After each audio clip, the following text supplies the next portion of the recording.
Mettez votre frein à main, monsieur. Voilà, vous me présentez les documents du véhicule. Colfontaine, petite ville de Wallonie dans le sud de la Belgique. Ici, comme ailleurs, il n'est pas rare de croiser un automobiliste qui a pris un verre de trop ou qui est sous l'effet de la drogue. Bonjour. Mettez-vous sur le côté, monsieur. Aujourd'hui, les policiers sont au travail pour débusquer les conducteurs fautifs. Consommez-vous des stupéfiants? Jamais, jamais? De temps en temps? Ils ont particulièrement à l'œil les utilisateurs de cannabis, une drogue toujours illégale en Belgique, mais très populaire, comme l'explique l'inspecteur Bertrand Carrois.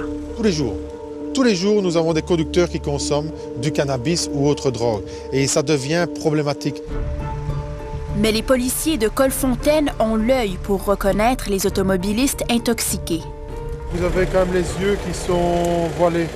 Et si la personne conduit de manière en zigzag, si la personne conduit trop lentement, si elle hésite, ou alors si les distances de freinage ne sont pas bonnes, et ça on va s'en rendre compte au moment où on va faire l'injonction, on va avoir un doute sur une certaine influence. Pour en avoir le cœur net, les policiers belges ont un autre outil dans leur arsenal, un test de salive comme celui-ci. Je vais vous demander, c'est de bien lécher le dessus des dents. Oui, je le vois. Et vous salivez le plus possible, donc avoir le plus de salive possible. Après quelques minutes, les policiers savent si le conducteur a consommé du cannabis dans les heures précédentes. Des tests comme ceux-ci sont présentement à l'essai au Canada. À l'Université de Gand, en Belgique, le médecin Alain Verstraete est un expert en dépistage de drogue.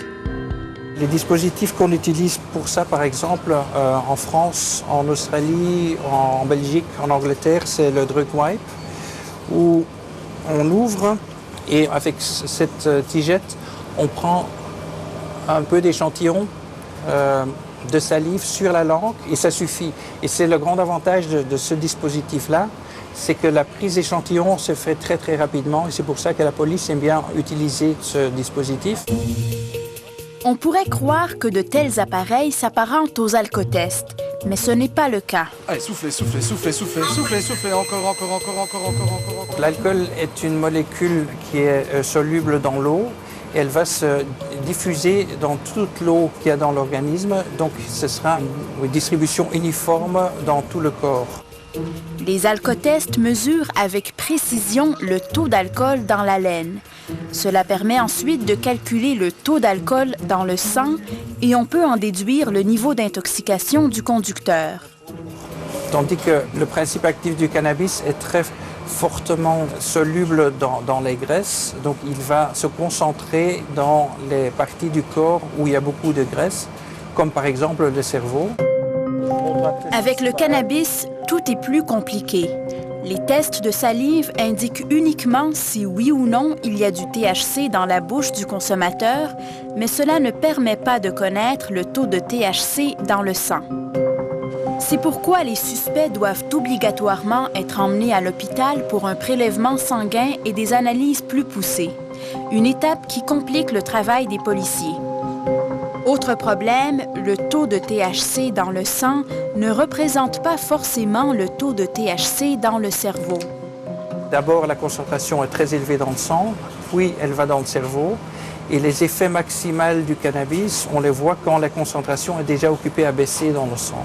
Et donc, quand on fait un contrôle au bord de la route, c'est important de ne pas perdre trop de temps entre le moment où il y a eu l'accident ou le moment où on a arrêté le conducteur et la prise de sang. Parce que chaque heure, la concentration va diminuer de moitié. Après quelques heures, le THC a presque entièrement disparu du sang, mais il est toujours bien présent dans le cerveau. Et le conducteur est toujours sous l'influence de la drogue. Pour l'instant, même si ce n'est pas la méthode idéale, les tests sanguins demeurent le meilleur moyen pour estimer la quantité de THC dans le cerveau.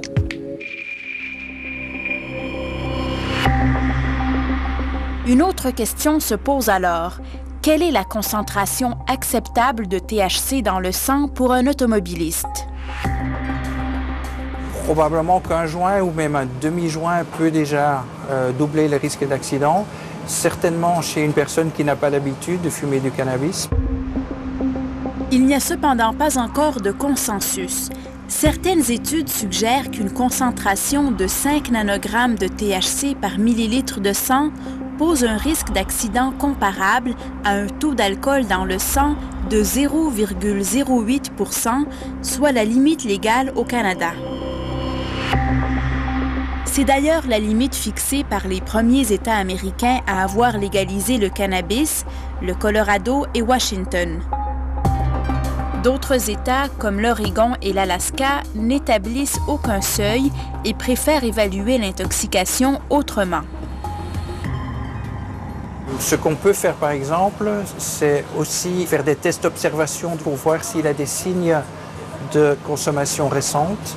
Il y a des listes qui ont été utilisées dans différents pays avec des signes, par exemple les yeux rouges, le fait de trembler, la façon de parler, etc. Lorsque la limite est de 5 nanogrammes de THC par millilitre, il en faut très peu pour l'atteindre. Même une toute petite quantité du cannabis peut déjà vous amener à cette limite-là. Il y a par exemple une étude qui a montré que tirer une fois sur un joint, ça donne une concentration maximale entre 7 et 18 nanogrammes par millilitre. Alors si l'on fume un joint entier, combien de temps faut-il attendre avant de prendre le volant?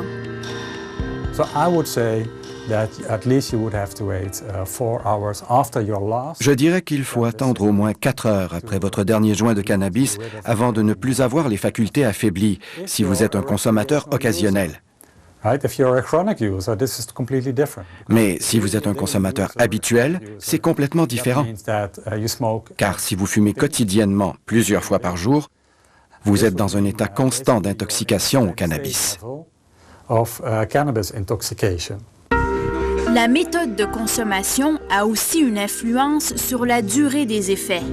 Si le cannabis est inhalé, par exemple en le fumant ou avec un vaporisateur, l'intoxication est maximale après quelques minutes et les effets disparaissent généralement au bout de 4 heures. Mais si on le mange, par exemple sous forme de gâteau, il faut plus d'1 heure avant d'en ressentir les effets et parfois plus de 8 heures avant qu'ils ne disparaissent. Donc la personne qui dit « Moi j'ai consommé hier chez moi ». Ah oui, vous avez consommé à quelle heure? Ben, j'ai consommé chez moi, il était 23 heures. Et vous prenez la personne à 9 heures du matin. Il est toujours positif cannabis, hein? Ceux qui consomment quotidiennement peuvent même continuer à en subir les effets plusieurs semaines après avoir arrêté. Mais le pire scénario est le mélange de cannabis et d'alcool. Ce qui est le plus dangereux, c'est de combiner les deux. Une petite dose de cannabis, une petite dose d'alcool, ça fait le même effet qu'une très forte dose d'alcool et ça a un effet très délétère. Et c'est surtout ça qui est dangereux. Alors, quelles leçons le Canada peut-il tirer de tout ceci? Pour les autorités, contrôler la quantité de THC et de CBD dans le cannabis. Fixer la limite légale à 5 nanogrammes de THC par millilitre de sang. Utiliser des tests de salive pour identifier les consommateurs de cannabis. Faire des analyses sanguines moins de 2 heures après la consommation. Pour les consommateurs, attendre au moins 4 heures après avoir fumé son dernier joint avant de prendre le volant et 8 heures si le cannabis a été consommé par voie orale. Et ne pas prendre le volant si on consomme quotidiennement.